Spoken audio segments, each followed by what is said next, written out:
think I'm live. Get my mic. We'll pull my mic up, guys. I think I'm live though. I can't pull my mic up. How about them Lions? There we go. There we go.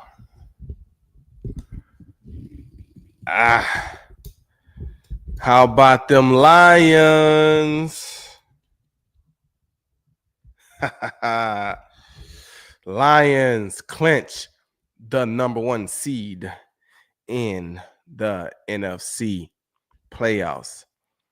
To get the first round bye, do you send the 14-win team in the Minnesota Vikings to the 5th seed? Now they got to go to LA, play against a hot Rams team. So, man, what a great freaking game, guys. What a great freaking game. I mean, I was not expecting it to go that way. I'm going to be completely honest with you. I had it pegged as like a 34-31, 31-28 type of game. But the Lions defense showed up. And I mean, you got to give props to those guys. And I'm going to give props to all of the guys that I felt like showed up. And that was the entire defense. Obviously, Mick Robertson played phenomenal defense on Justin Jefferson.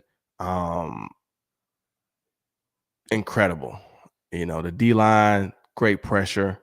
The safeties, Brian Branch played great. Terry Arnold, you know, hopefully he can get back, but I thought he played great. They locked up, man. I tweeted out the Lions secondary was locking up. Everybody talked about the injuries that the Lions had. Yeah, they had injuries on the D-line, but those young guys were hungry and they were rushing the passer.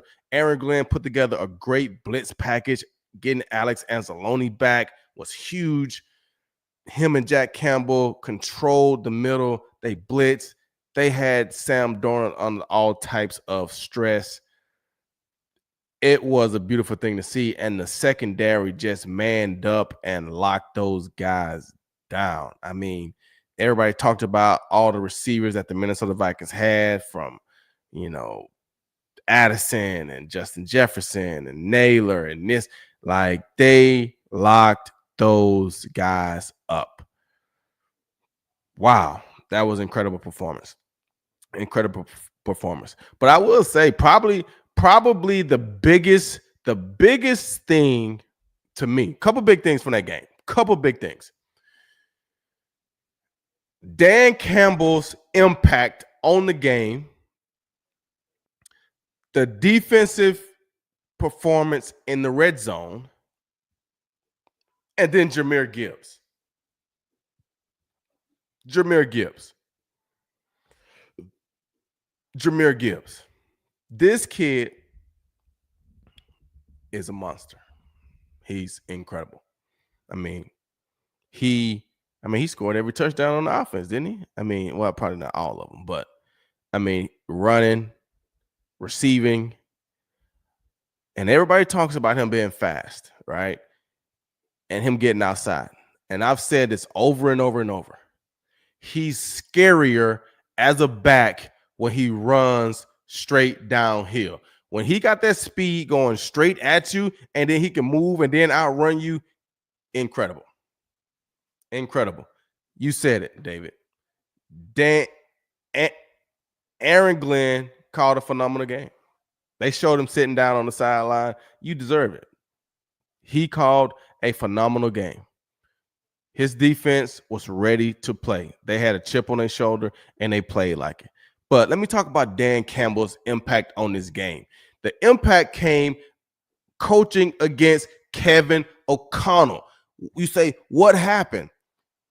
Kevin O'Connell gets inside of the 5-yard line. 4th down. What does he decide to do? Go for it. Lions defense show up, right? So you lose 3 points. Next thing you know, they get back in there, they kick a field goal. Now, score 7-3. They get back inside the red zone. Guess what they do? They go for it. They don't get it. You lose 6 points.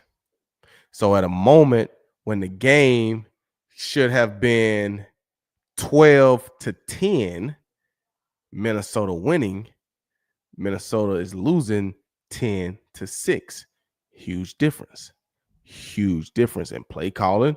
Huge difference from the Lions standpoint. All of that stuff. There was a time where Minnesota could have been winning the game 15-10. They could have had 5 field goals and had 15 points. And those field goals just changed the game. But by not getting those field goals, going for it, because you know Dan Campbell's going to go for it. You know the Lions are going to go for it, and they're probably going to get it. They're going to convert. And that's what happened. And those plays loomed huge. Now, you can't discredit the Lions defense for stopping them from when they were going for it inside the red zone. But that right there showed that Dan Campbell was inside of Kevin O'Connell's head. And he won that battle. His team backed him up defensively. When the Lions went for it on 4th down, except for that one where it got tipped up, they executed. They hit Jahmyr on the pass across the middle, get a 1st down. Hit Jahmyr Gibbs out the backfield, get a touchdown. When the Lions had to go for it on 4th down, they converted. Inside the red zone, the Lions can score. They run the ball, they push you in. Jahmyr Gibbs. That is a huge difference. The Lions going for it on 4th down, they're getting it. The Vikings going because they know they got to, they trying to keep up. They trying to, hey, we're going to have to outscore the Lions. When the whole time the Vikings have thrived based off of their defense. Tonight, they didn't trust their defense. They felt like we got to outscore the Lions.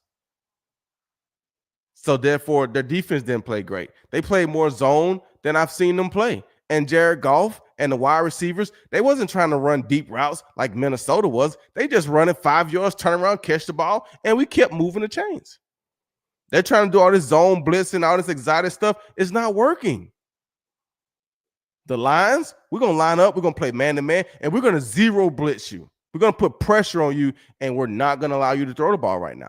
And they're trying to run deep routes into this pressure, and they don't have time for it. So I thought the Lions, offensively, defensively, they outplayed the Vikings. They outcoached the Vikings. And then at the end of the game, I was sitting down watching the game with some friends, and it was 4th and 3 or something like that. And I was like, the Lions are not going to go for it. They're going to get those guys to jump off sides. And what do? Line up like they're going to go for it because you just don't know. Are they going to go? Are they not? They're going to hard count you. What's going to happen? So that's just been a whole season of building up. That's been a whole culture change. That's been a whole shift to where the league knows we got to defend 4 downs against the Lions. Sometimes you may not. Sometimes you may. But now it's kind of like Dan Campbell. It's a coaching ploy now. It's a piece that we're using now. And now other coaches are trying to do it, or at least combat it. And tonight it didn't work for the Vikings. Somebody texted me and was like, the Vikings don't look like a 14-2 team. I said, no, the Lions are making them look very mediocre tonight. The Lions are. It's not like the Vikings tried to look mediocre. The Vikings wanted to win. At least you think they did. The Lions just made them look very mediocre. So hats off to the Lions, man. They showed up. You know, I was watching the game with some people tonight, and I was like, man, these games are so fun. And, you know, I remember a couple of years I was there. We had the winner take all game against Green Bay in 2014, and we lost it. We had the winner take all game against Green Bay at home, and we lost it again, man. But those games are fun, man. It comes down to the last game of the season, and it's winner take all. You win a division or you don't. And so to see the Lions have that stage that national stage, Sunday Night Football, for the 1 seed, and to go out and the fans showed up. Man, I wanted to be in the building. It looked incredible. The fans showed up. The players showed up. They played like a championship team tonight. Alex Anzalone came back, and you can feel the difference with him and Jack Campbell out of the backfield. They played phenomenal. So your Lions are the number 1 seed in the NFC. The Super Bowl comes through Detroit. Somebody is going to have to come in to Ford Field and beat the Lions. Otherwise, your Detroit Lions will be headed to New Orleans for the Super Bowl. I'm going to have to go to that. I'm going to have to go. But yes, I mean, Mick, this is what he did. When you look at Justin Jefferson, he manipulates a lot of guys by the way he runs his routes. And a lot of guys that play against Justin Jefferson have bad eyes. What I mean by bad eyes is you're trying to cover this guy, but you're looking at the quarterback. So you don't ever see Justin Jefferson when he makes his cuts. If you watch it, Mick Robinson really just studied film, and he was like, you know what? Justin Jefferson doesn't really run a lot of routes all the way across the ball. A lot of his out routes are out-breaking routes. He comes across, but he comes back. I mean, the one big play that Justin Jefferson had, he lined up on one side and he ran across the field. Everything else, he was trying to get back outside, and the Mick Robinson played his leverage to perfection. He played outside leverage, forced Justin Jefferson to go across the middle, and he didn't want to do it. But he didn't get beat to the outside.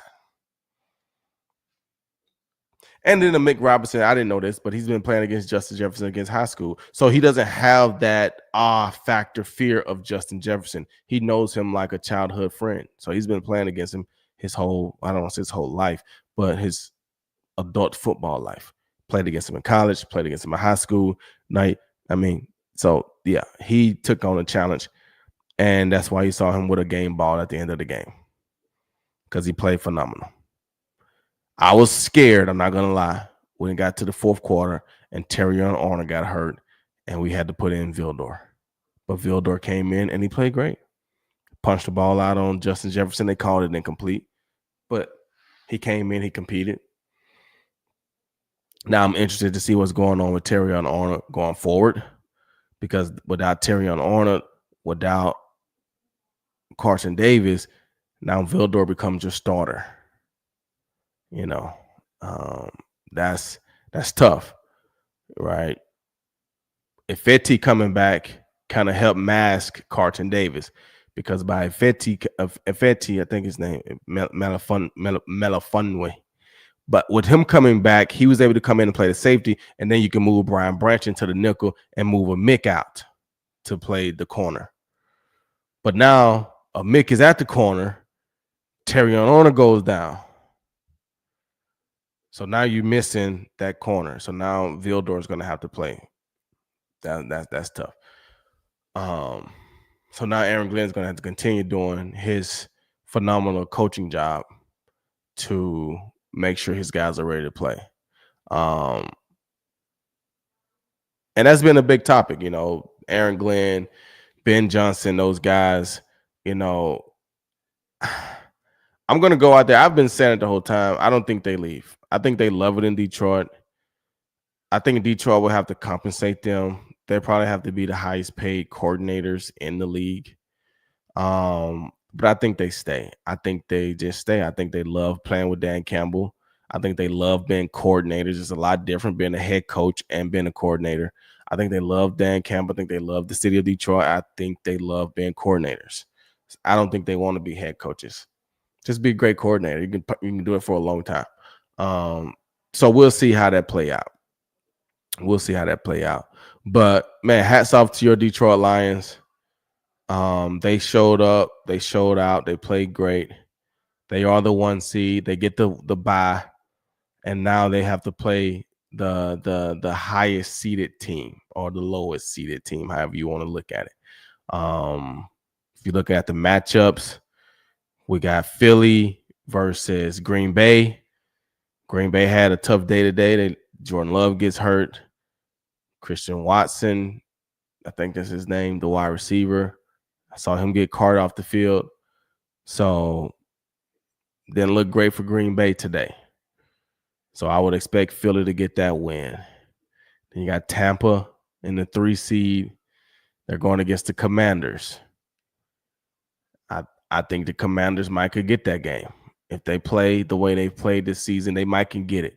And if they get it, then the Commanders will be coming to Detroit in the second week of the playoffs.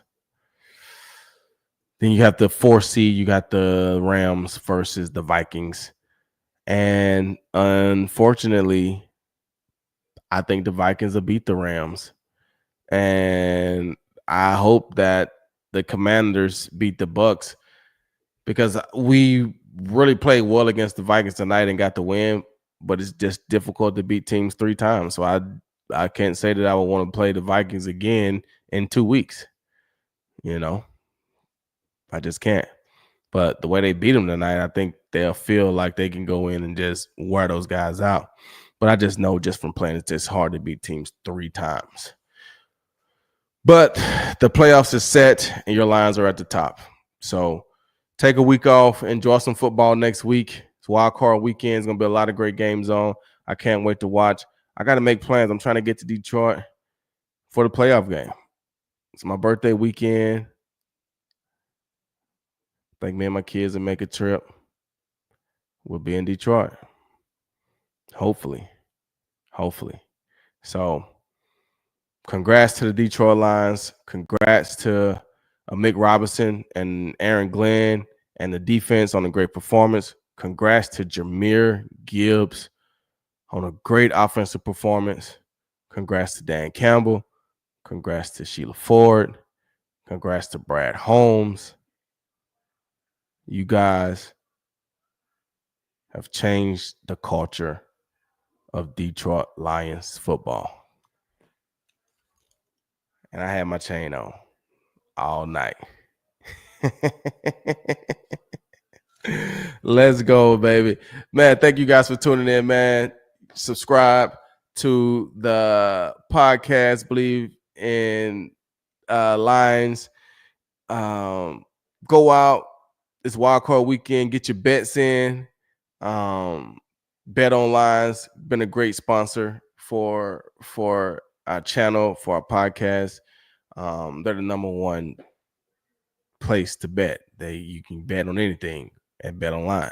Football, NHL, basketball, baseball, whatever you want to bet on, they are the number one source.